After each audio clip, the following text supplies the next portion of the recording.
The site for this award is in Berlin, at the top of a hill, where the Nazis, for the Olympic Games in the year 36, had built different equipments. At the moment there's what is called the Waldbühne, an amphitheater which is outside, a tower for visitors from where you can really have a look to the whole site. The site is accessible by public transportation, by the railway.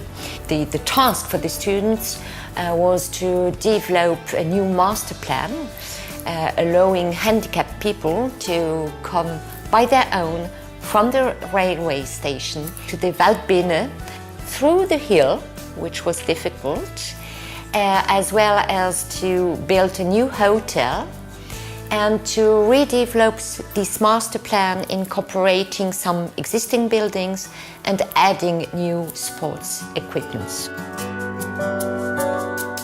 But I think the main difficulty was that they were not acting as future architects in an urban context.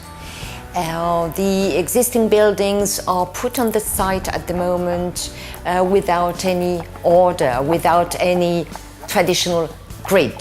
So they had a lot of freedom organizing this new master plan and the flows of the people through the site. And every time that there is a lot of freedom for the students, it's more difficult. It's more difficult because it's less constraints. Although there was a lot of freedom for the students, there was something difficult to deal with. They had to keep the road crossing through the site, which is in the former acts of the Nazis' master plan. It was a tricky situation for them to deal with this road when they had to link the two parts on each side. The site is a very large site. It was certainly very difficult for the students to work at that scale, on the master plan scale, as well as on a detailed scale for part of a ramp, a detail on an elevator, for instance. Working at these different scales on the same site for a competition is something difficult for these young future architects. In order to make the students really aware about the difficulties of handicapped people, they had to address a letter to 3 different people, to 3 different friends.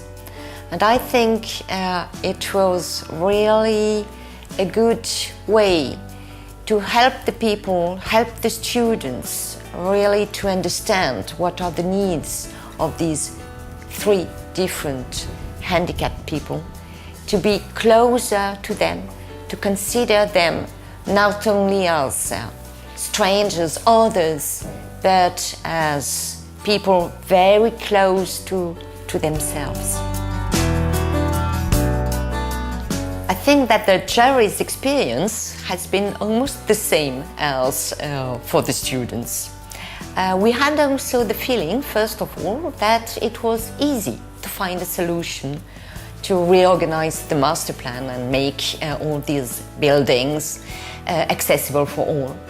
But after a while, we understood where were the difficulties for the students, how big was the site, the difficulty of the topography of the vegetation, the difficulty with the Waldbühne, and we started understanding how difficult it could have been for these young future architects.